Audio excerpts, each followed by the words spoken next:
آج ہم ایک ایسی کہانی پر بات کرنے والے ہیں جو صبر، انسانی کمزوری اور پھر ایک ایسی خدائی رحمت کے گرد گھومتی ہے جو عقل کو حیران کر دیتی ہے۔ جی ہمارے سامنے جو ماخذ ہیں وہ ہمیں حضرت ایوب علیہ السلام کی زندگی کے ایک بہت ہی نازک اور ذاتی لمحے میں لے جاتے ہیں۔ بالکل۔ یہ کہانی صرف ان کی مشہور آزمائش کے بارے میں نہیں ہے، بلکہ اس آزمائش کے دوران غصے اور تکلیف کے ایک لمحے میں کھائی گئی ایک قسم کے بارے میں ہے، اور پھر اس قسم کو پورا کرنے کا جو طریقہ نکالا گیا وہ واقعی سوچنے پر مجبور کرتا ہے۔ آپ نے بہت اہم نقطہ اٹھایا ہے۔ یہ کہانی اکثر صبر کی ایک مثال کے طور پر سنائی جاتی ہے، جو یہ ہے بھی، لیکن اس کا اصل جوہر وہ اس قسم اور اس کے حل میں چھپا ہے۔ اچھا۔ ہمارے ماخذ، جن میں قرآن پاک کی سورت صاد اور اس کی تفسیر شامل ہے، خاص طور پر اس واقعے پر روشنی ڈالتے ہیں۔ یہ ہمیں دکھاتا ہے کہ ایک پیغمبر بھی شدید دباؤ میں انسانی جذبات کا تجربہ کرتا ہے۔ جی ہاں۔ اور اس سے بھی اہم بات یہ ہے کہ خدا کا قانون کتنا باریک بین اور رحیم ہے۔ یہ محض ایک قصہ نہیں، بلکہ قانون، اخلاقیات اور ایمان پر ایک گہرا سبق ہے۔ تو ٹھیک ہے، آئیے اس معاملے کو شروع سے کھولتے ہیں۔ اس عظیم آزمائش سے پہلے حضرت ایوب کی زندگی کیسی تھی؟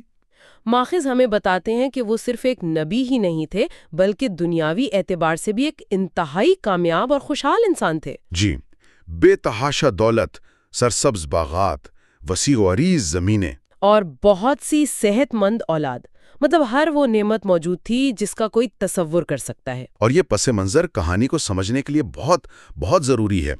ان کی یہ خوشحالی ہی ان کی آنے والی آزمائش کی شدت کو اور بڑھا دیتی ہے۔ صحیح۔ ماخذ واضح کرتے ہیں کہ یہ آزمائش کسی گناہ کی سزا نہیں تھی، بلکہ اس کا مقصد تھا کہ دنیا کے سامنے صبر اور شکر گزاری کا ایک ایسا معیار قائم کیا جائے جو ہمیشہ کے لیے ایک مثال بن جائے۔ یعنی یہ دکھانا مقصود تھا کہ ایک بندے کا اپنے رب پر یقین ہر حال میں قائم رہ سکتا ہے۔ بالکل، چاہے نعمتیں ہوں یا آزمائش، یقین غیر متزلزل رہے۔ ان کی ابتدائی زندگی اس ڈرامے کا پہلا ایکٹ ہے، جو آنے والے طوفان سے پہلے کے سکون کو ظاہر کرتا ہے۔ اور وہ طوفان، وہ واقعی سب کچھ بہا لے جانے والا تھا۔ ماخذ کے مطابق ایک ایک کر کے ان کی ہر چیز چھن گئی۔ جی۔ ان کے مویشی ہلاک ہو گئے، ان کے کھیت اور باغات تباہ ہو گئے، اور سب سے بڑھ کر ان کی اولاد ان سے چھن گئی۔ یہ نقصانات ہی کسی کو بھی توڑنے کے لیے کافی تھے۔ اور آزمائش یہیں ختم نہیں ہوئی۔ نہیں، اس کے بعد وہ خود ایک ایسی شدید بیماری میں مبتلا ہو گئے جو سالوں تک جاری رہی۔ یہ ایک ایسی حالت تھی جس نے نہ صرف ان کے جسم کو کمزور کر دیا، بلکہ انہیں معاشرتی طور پر بھی بالکل الگ تھلگ کر دیا۔ بالکل۔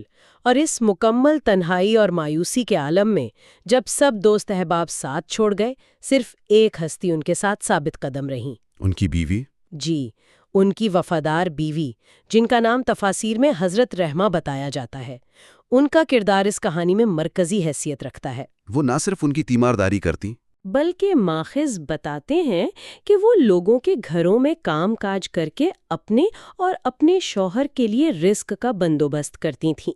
سالہ سال تک ان کی یہ بے مثال خدمت اور وفاداری ہی اس کہانی کا وہ جذباتی سہارا ہے جو آگے آنے والی قسم کے واقعے کو مزید پیچیدہ اور دل گداز بنا دیتا ہے۔ بالکل صحیح۔ تو یہاں سے معاملہ واقعی ایک ڈرامائی موڑ لیتا ہے۔ سالوں کی تکلیف، بیماری اور غربت کے بعد ایک ایسا لمحہ آتا ہے جب حضرت ایوب، جو صبر کا پہاڑ بنے ہوئے تھے، ایک قسم کھا بیٹھتے ہیں۔ جی، اور ماخذ اس کی وجہ کے بارے میں مختلف روایات بیان کرتے ہیں، لیکن سب کا مرکز ایک ہی ہے، انسانی کمزوری کا ایک لمحہ۔ جی، اور یہیں پر بات دلچسپ ہو جاتی ہے۔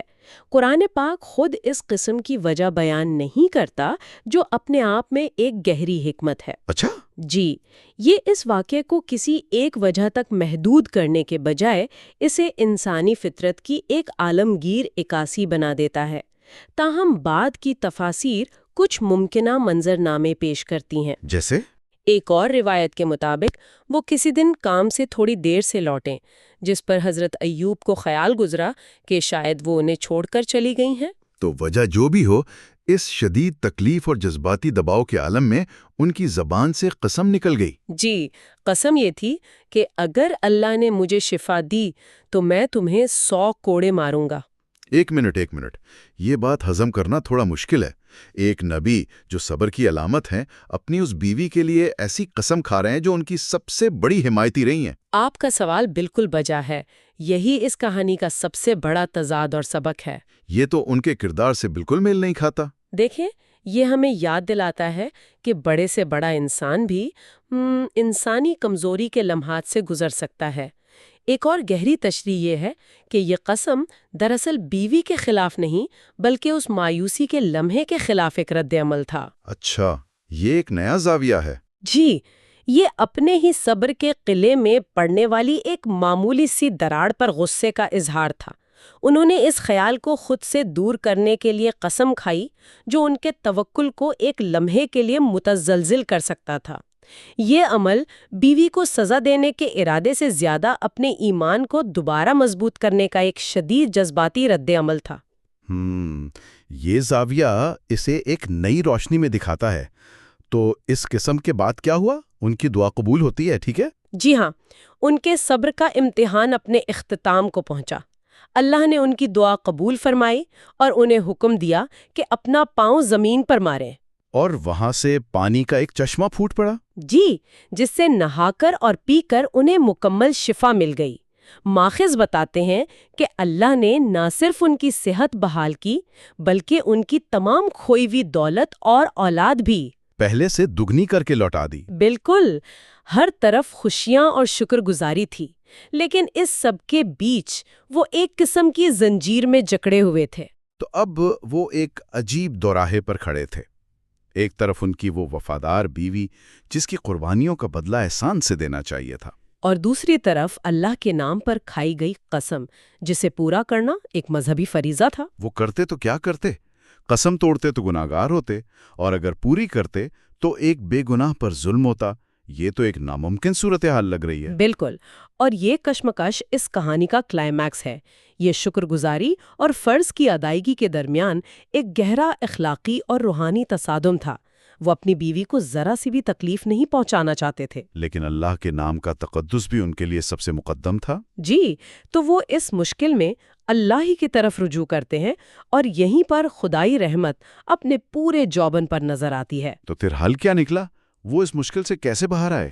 ماخذ میں قرآن کی سورت 7 کی آیت 44 کا براہ راست حوالہ ہے۔ جی، اور وہ حل اپنی سادگی اور حکمت میں بے مثال ہے۔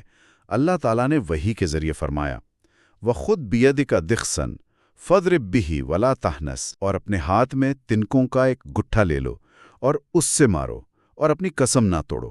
جی، یہ ایک سیدھا اور واضح حکم تھا۔ تنکوں کا ایک گٹھا؟ اچھا، تو اس کا مطلب کیا ہوا پھر؟ اس کا مطلب یہ تھا کہ وہ 100 پتلی نازک ٹہنیاں یا گھاس کے تنکے اکٹھے کریں اور انہیں باندھ کر ایک گٹھا بنا لیں۔ بالکل، پھر اس پورے گٹھے سے اپنی بیوی کو صرف ایک بار اور بہت آہستگی سے ماریں۔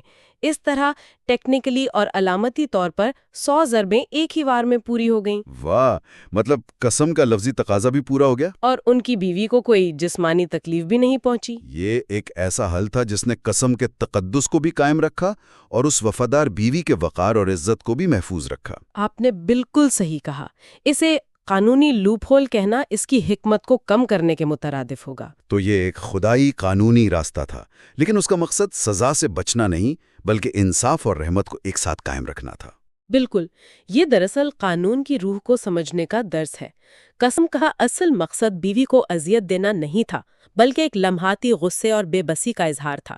لہٰذا اللہ نے ایک ایسا طریقہ بتایا جو اس قسم کے پیچھے چھپے جذباتی پس منظر کو بھی مد نظر رکھتا ہے اور اس کے ظاہری الفاظ کی بھی پاسداری کرتا ہے۔ جی، یہ ہمیں سکھاتا ہے کہ خدائی قانون بے لچک اور بے رحم نہیں ہے بلکہ اس میں انسانی حالات اور نیتوں کی گنجائش ہمیشہ موجود رہتی ہے۔ اگر ہم اس واقعے سے ملنے والے اسباق پر بات کریں تو سب سے بڑا سبق تو یہی لگتا ہے کہ اللہ صبر کرنے والوں کو نہ صرف آزمائش سے نکالتا ہے بلکہ اس آزمائش کے نتیجے میں پیدا ہونے والی پیچیدگیوں کو حل کرنے میں بھی مدد کرتا ہے۔ وہ انسانی کمزوریوں کو سمجھتا ہے اور ان سے نکلنے کے راستے بھی فراہم کرتا ہے۔ بالکل، اسے بڑے تناظر میں دیکھیں تو یہ انصاف اور رحمت کے باہمی تعلق پر ایک ماسٹر کلاس ہے۔ یہ حل صرف ایک فرد یعنی حضرت ایوب کے مسئلے کا حل نہیں تھا بلکہ یہ امت کے لیے ایک اصول وضع کر رہا تھا۔ اچھا، یہ اصول کے قانون کا مقصد انسانیت کی فلاح ہے، اسے تکلیف دینا نہیں۔ صحیح، یہ ظاہر کرتا ہے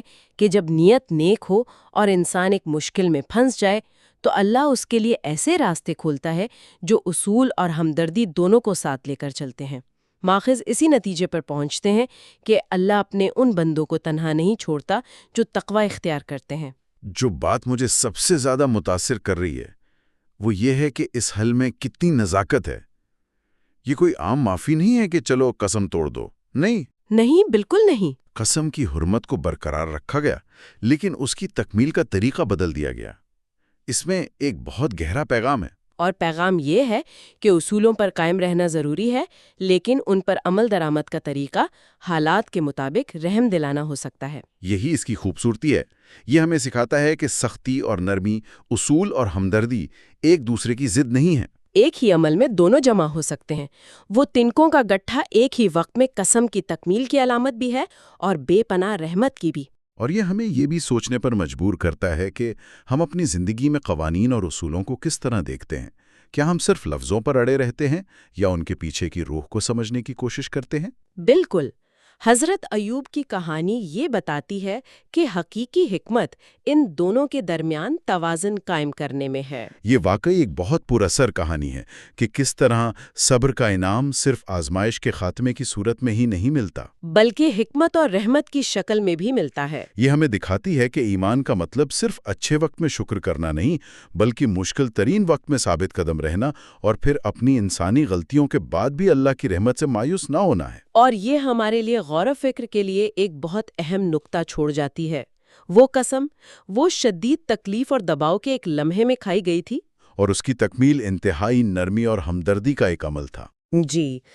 تو یہ ہمیں سوچنے پر مجبور کرتا ہے کہ ہم اپنی روزمرہ زندگی میں کتنی بار لوگوں کے اعمال کو ان کے پیچھے کے حالات اور دباؤ پر غور کیے بغیر پرکھتے ہیں۔ ہم اکثر اپنے فیصلوں میں، چاہے وہ والدین کے طور پر ہوں، ایک لیڈر کے طور پر ہوں یا دوست کے طور پر، کتنے سخت ہو جاتے ہیں۔ یہ کہانی ہمیں چیلنج کرتی ہے کہ ہم بھی اپنی زندگی میں ایسے تنکوں کے گٹھے تلاش کریں، ایسے حل جو اصول اور ہمدردی دونوں کا احترام کرتے ہوں۔